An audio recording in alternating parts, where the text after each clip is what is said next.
এই যে গাছগুলা দেখতে পাচ্ছেন, এইগুলাকে বলা হয় তামাক গাছ এবং এইগুলা দিয়ে সিগারেট বানানো হয়।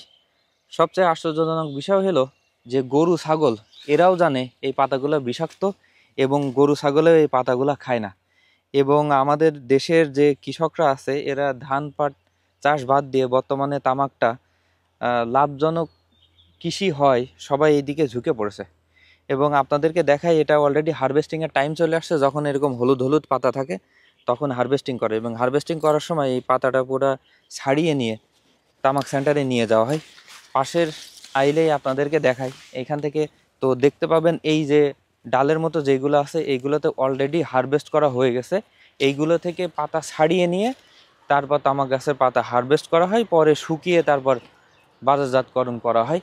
আর ঠিক পাশের মাঠেই যদি আপনারা দেখতে পারেন, এইগুলো হারভেস্ট করার পরে এই তামাক গাছের যে গোড়াগুলো আছে আর কি, তামাক গাছ, এই গাছের গোড়াগুলো এই দেখুন কেটে দেওয়া হয়েছে, শার্প ব্লেড দিয়ে কেটে দিয়ে এই তামাক গাছের চাষ মোটামুটি শেষ।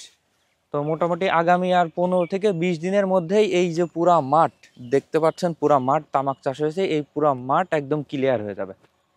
আর পরবর্তী একটা ভিডিওতে তামাক সেন্টারের সামনে কিভাবে তামাক গাছ রাখা হয় সেগুলো আমি আপনাদের দেখানোর চেষ্টা করবো ইনশাল্লাহ। সাবস্ক্রাইব করে আমাদের সাথেই থাকুন।